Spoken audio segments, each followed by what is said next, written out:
With the ARZOPA digital frame, it's super easy to make your own personal photo albums. All you have to do is go to your ARZOPA app, click on the playlists, click on the Add Playlist button, write down the name of it, and save it.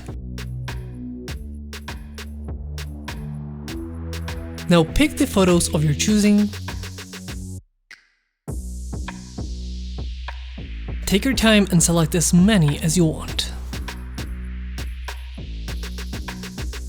And once you're done, click on Add to Playlist. From here, wait for the photos to upload to the digital frame. Now you can find all these photos in the playlist you made. It's that simple. Just remember that you can make multiple albums and choose which one is displayed on the digital frame.